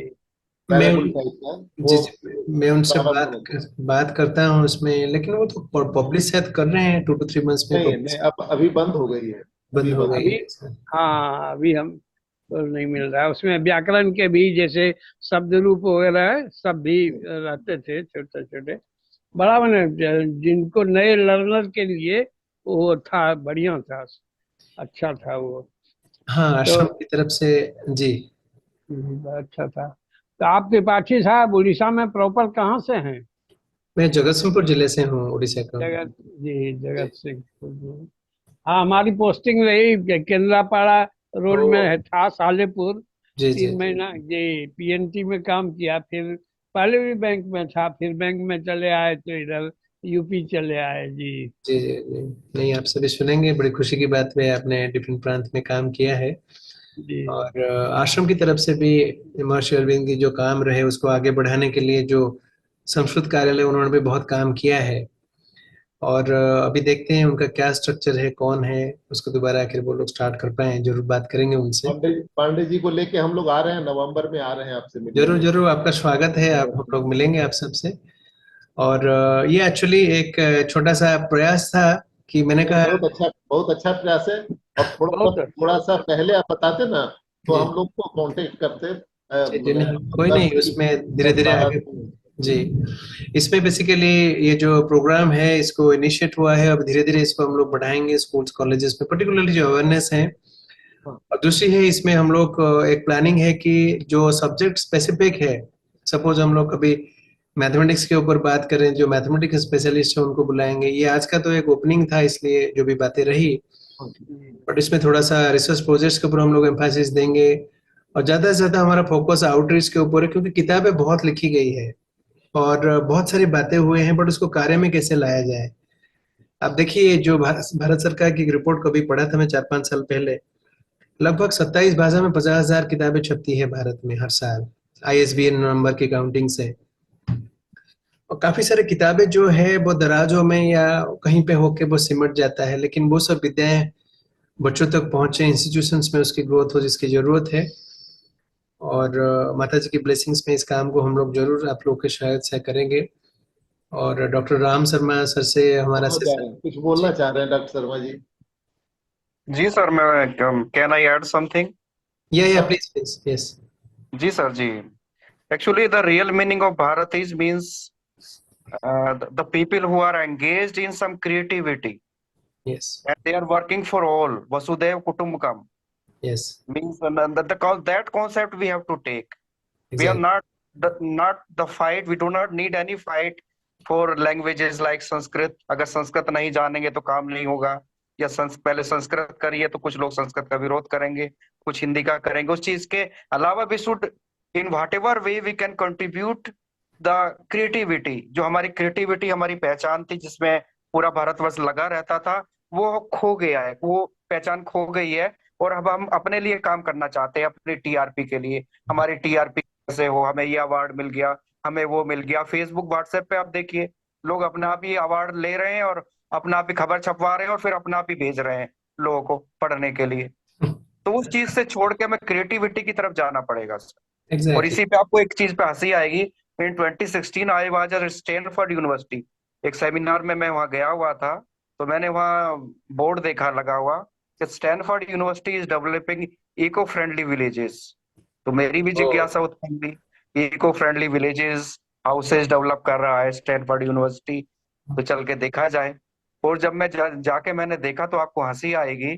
वो इको फ्रेंडली जो घर थे या विलेजेस थे, वो झोपड़ियां थी, नीचे गोबरी फ्री हुई थी, लकड़ी का जो वो लगा हुआ था और छप्पर डाले हुए थे। Means the knowledge which they called us that the country of the snake charmers, के तो बहुत ही पिछड़ा ज्ञान है, और वही ज्ञान उन्होंने यहाँ भुला दिया।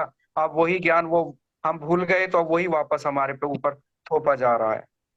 अमेजन पे देखिए अब खाटे बिक रही हैं, और इवन जो है चूल्हे की राख बिक रही है, जो पिछड़ेपन का जो हमें बताया गया। तो हमें हमें देखना पड़ेगा कि किस तरह से हम अपनी क्रिएटिविटी जो हमारी लगातार चल रही थी, वो अब खो गई है हमारी। We have lost our creativity, और हम सेल्फ पे जो हम आ गए हैं, ये द होल सिविलाइजेशन जो हमारे ऊपर थोप दी गई है, वेस्टर्न कल्चर जो आ रही है यहाँ पे, इससे बाहर निकल के हमें क्रिएटिविटी की तरफ हमें जाना पड़ेगा। उसी पे हमें रत होना पड़ेगा, उसी में हमें लीन होना पड़ेगा, एंगेज होना पड़ेगा, उसी में रहते हुए हमें काम करना पड़ेगा सभी के लिए, ना केवल अपनी टीआरपी बढ़ाने के लिए या अपने आप को फेमस करने के लिए। इस सोच से अगर हम काम करेंगे तो हम really then we can build a really the true spirit of Bharat, and that will we can use our ancient knowledge system in a scientific way.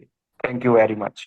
ये बहुत ही सुंदर बात आपने बताया। पर्टिकुलरली एक इंडिजिनस नॉलेज सिस्टम डेवलप होना बड़ा जरूरी है, क्योंकि काफी सारे बच्चों से हम लोग मिलते हैं जो मॉडर्न जनरेशन के, उनको आप देखेंगे कि उनका शरीर यहाँ पर है लेकिन मन जाके किसी दूसरे कंट्रीज में घूमता है। जैसा आपने बताया कि जो डेवलपमेंट की फेजेस है उसमें भाषाएं कभी पाबंदी नहीं होनी चाहिए, भाषा बेसिस में कोई विरोध या उस तरीके की चीजें नहीं होनी चाहिए। डेफिनेटली एटलीस्ट कुछ लोग समझते हैं, और पर्टिकुलरली आप एक इतने बड़े एजुकेशनल इंस्टीट्यूशन चला रहे हैं, आपके एफर्ट से भी काफी कुछ इसमें हो सकता है। ये बहुत ही सुंदर सुझाव है, इसके ऊपर जरूर हम लोग कुछ सेशंस, कुछ डिस्कशंस के माध्यम से कर सकते हैं। और कुछ बात कहना है या हम लोग इसको? जहाँ तक संस्कृत की बात है, संस्कृत के विषय में मुझे बोलना है। मैं संस्कृत का विरोधी नहीं हूँ, मैं प्रयास कर रहा हूँ, लेकिन जिस तरह से छात्रों का इम्पोज करके हम कुछ नहीं करा सकते हैं। अब मैं स्टूडेंट्स की आपको संख्या बताऊं, तो जब मैंने एज प्रिंसिपल ज्वाइन किया तो देयर वाज ओनली 2 स्टूडेंट्स जो opted for graduation as Sanskrit literature, और अभी वो बढ़ के 20-25 हुए हैं। तो प्रयास हो रहा है उस तरफ, लेकिन जिस तरह से हम देखते हैं, उनसे बच्चों से हमने बात की कि आप संस्कृत क्यों नहीं लेना चाह रहे हैं, क्या उसके रीजंस हैं, तो वो हमें सब दूर करना पड़ेंगे। वो एक जन सामान्य की भाषा बन पाए, उसके लिए भी प्रयास होने चाहिए। एग्जैक्टली लेकिन अगर हम ये कहें कि स्पेशली ये कहें कि हमारी इंडियन नॉलेज सिस्टम बिना संस्कृत के नहीं चलेगा, तो ये एक अलग तरह का स्टेटमेंट। नहीं नहीं, ऐसा नहीं है। ये आपने अच्छा सुझाव दिया है, जैसे विनय भैया ने बताया। पर्टिकुलरली एक सोर्स लैंग्वेज से उसके बाद भी जो मॉडिफिकेशंस हुए हैं, जो डेवलपमेंट्स डिफरेंट इंडिक लैंग्वेजेस में हुए हैं, इवन इफ जैसे विनय भैया ने अपनी फोक लैंग्वेजेस की बातें की, वो सब विचारों से थोड़ा सा ऊपर रहना होगा, क्योंकि जब हम एक सभी बातों से हम एग्री कर रहे हैं। जी जी, लेकिन ये जो संस्कृत भाषा वाला जो स्टूडेंट्स से मैं इंटरेक्ट किया, उन्हें एनकरेज किया, मैं देख रहा हूँ सभी जगह ये स्थिति है। हाँ, स्टूडेंट ही नहीं चाहते हैं संस्कृत लिटरेचर एज लैंग्वेज, कोई रुचि उनकी नहीं रह गई है। प्रयास कर रहे हैं इस तरफ, और आशा है कि आप लोगों के सहयोग से और कुछ अच्छा कर पाएंगे। जी जी, जरूर जरूर। उसमें पर्टिकुलरली उसमें जो आज की डेट में जो ग्लोबल नॉलेज सिस्टम्स है, उसके अनुपयोगी होते हुए कोर्स मॉड्यूल्स पे डेवलप होने चाहिए, क्योंकि संस्कृत की जो सिलेबस भी है वो थोड़े से कुछ इस ग्रंथ से उस ग्रंथ से आधा अधूरे वाले टाइप के होते हैं, बच्चे पूरी टेक्स्ट भी पढ़ते नहीं हैं। और सबसे बड़ी इंटरेस्टिंग बात मैं बताऊं, आप साइंस नॉलेज की तो बात छोड़िए, बच्चे जब 6 क्लास से लेके MA MPhil PhD भी कर लेते, वो संस्कृत में बातचीत ही नहीं कर पाते। वो बड़ी हैरानी की बात होता है। मैंने कहा ये कैसा स्पिरिट है भाई, आप सब पढ़ना, बात ही नहीं कर पा रहे इन भाषाओं में। तो ये बड़ा अच्छा सुझाव दिया आपने कि भाषाएं पाबंदी नहीं होनी चाहिए। हमें केवल संस्कृत नहीं, इवन इफ इंडिक लैंग्वेजेस के साथ जो वेस्टर्न लैंग्वेजेस भी हैं, जहाँ पे इस तरीके से आदान प्रदान हुए हैं, पर्टिकुलरली आप देखिए जो हिब्रू भाषा में जिंदावस्था की अवस्था की टेक्स्ट लिखी गई है, आपको भाषाओं में बहुत सारे सिमिलरिटीज मिलेगी फिलोलॉजिकल स्ट्रक्चर में। तो और आप एक चीज आप और इंटरेस्टिंग आप देखिए, जी अगर इंडिया का आप स्टडी करें तो यहाँ कितनी भाषाएं और कितनी बोलियां हैं, जी कैसे ये बोलियां डेवलप हुई, हर 10 किलोमीटर पे जो है आर्ट ऑफ प्रोनाउंसिएशन चेंज हो जाता है। जी जी जी वो जो लोकल लैंग्वेज डेवलप हुई उसी में क्रिएटिविटी डेवलप की उन लोगों ने, जी उसी पे वो सब काम इतना कर पाए। Definitely definitely. हाँ, अब मैं आपको एक छोटा सा एग्जांपल यहाँ पे देना चाहूँ। जैसे बीच में आया था कि आईआईटीज में जो कोर्स डेवलपमेंट से डिफरेंट अंग्रेजी भाषा में होने के कारण काफी बच्चों को वो असुविधाएं होती थी, और पर्टिकुलरली यहाँ पे वो डेवलपमेंट्स हो रहा है कि इंडियन भारतीय भाषाओं में भी वो पाठ्यक्रमों को भी बनाया जाए, ताकि जो बच्चे भिन्न भाषाभाषी से प्रदेश से आते हैं वो भी ठीक तरीके से उसको समझा पाए। तो काफी सारे प्रयास हैं सरकार की तरफ से हो रहा है, और हम लोग जो भी बातचीत पर्टिकुलरली हमारा कम्युनिटी आउटरीच में इसके ऊपर जरूर मेन स्ट्रीम में थोड़ा सा कंट्रीब्यूट करेंगे जहां पर जैसे सिस्टम्स हैं। और इन सुझावों के साथ हम लोग जो आगे के भी प्रोग्राम्स होगा, चाहे वह इंस्टीट्यूशंस में डेवलपमेंट्स हो, इसमें भी बड़ा अच्छा रहेगा। आपने काफी अच्छे सुझाव दिए। एक सेशन तो आपका नेक्स्ट करनी है जो हम हाँ स्वदेश। नहीं, मैं तो बिल्कुल चाहता हूँ जयतु भारतम जयतु जी संस्कृतम, थोड़ा लोग थोड़ा थोड़ा सीखें, जी जी ऐसा नहीं है, और ना भी चाहिए उन्हें। जी जी देव भाषा है ये संस्कृत, और जी अ, लेकिन ये है कि पहली चीज जो पहला स्टेप है वो क्रिएटिविटी हमें डेवलप करना पड़ेगा। जी जी एग्जैक्टली। पहला ये बैरियर ये कर लिया कि संस्कृत सीखिए तो वो थोड़ा एक डिफिकल्ट हो जाएगा। जी जी पहला क्रिएटिविटी आपके अंदर रहेगी, जीवित हो जाएगी, और आप उसमें एंगेज हो जाएंगे तो फिर आप संस्कृत भी सीख लेंगे। डेफिनेटली ये बहुत ही अच्छा सजेशन है। और मुझे लगता है कि अभी हम इसको कंक्लूड कर सकते हैं, आखिर आप लोगों को ठीक इजाजत हो। ठीक ठीक हम लोग जरूर मिलेंगे दोबारा, और जो भी डिस्कशंस हैं, खाली डिस्कशंस नहीं, हम लोग मेनली कम्युनिटी आउटरीच और प्रैक्टिकल फील्ड में काम करते हैं, हमें उसमें ज्यादा मजा आता है। हाँ, बट सवाल है नए कि नए और ये सब चीजें होंगी उसमें। जी डेफिनेटली डेफिनेटली उसमें मिलकर करेंगे हम लोग काम। और काफी आप लोगों का धन्यवाद, आप लोग आए, और हम लोग इसमें जरूर आगे इसी कार्रवाई आपने करते रहेंगे। इनिशिएटिव लिया बहुत ही अच्छा, और इसी तरह से हम डिस्कशन और प्रैक्टिकल एस्पेक्ट्स पे हम बात करते हुए अपनी क्रिएटिविटी को लगातार हम बढ़ाते रहें, यही हमारा जी प्रयास होना चाहिए जी। जी। Sir thank you very much. नमस्ते नमस्ते, शुभ रात्रि, नमस्ते। Thank you all. Yes, thank you, sir, for और the हाँ invitation. Yes, and I got to listen to so many, Indic knowledge that you have referred to very, very much. Today, the title that was really very catchy, that scientific heritage, and it touches the idea of Bharat, as Professor Ram Sharma also stated, that it is about the people who are enlightened.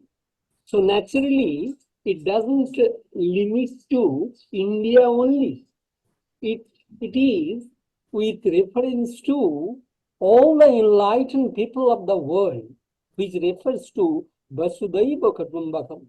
So really, special thanks to Sri Aurobindo Society and you for your personal initiative with your team members to have such a discussion today. Thank you to all the co-participants of today's lecture session. Thank you, Dr. Sadhan Kumar ji. He's one of our senior friends. He attends all our whatever programs we do. So we have a special curriculum we are just developing, particularly which can be used for such training programs and workshops. And I know that you are much more interested in Indian knowledge systems. Yes, especially the linguistic field. Linguistics field, yeah. Yes, sir. We will definitely work together for a great cause. Whatever way we can contribute to the mainstream, that will be our identity. And one thing you touched, that is particularly India's role, particularly the Vasudhaiva Kutumbakam, that is the motto. And you see, that was the motto in the G20 summit, what India has gifted to the world recently. And by uniting these knowledge systems, definitely will contribute for the creation of a knowledge-based society, and will also contribute for creating a developed nation, which is immensely needed for and also contribute for the mainstream creation of a developed whatever shape. We can hope for a great future of this entire humanity. So thank you so much. Namaste, and we will meet again for such initiatives. Namaste. Okay, thank you.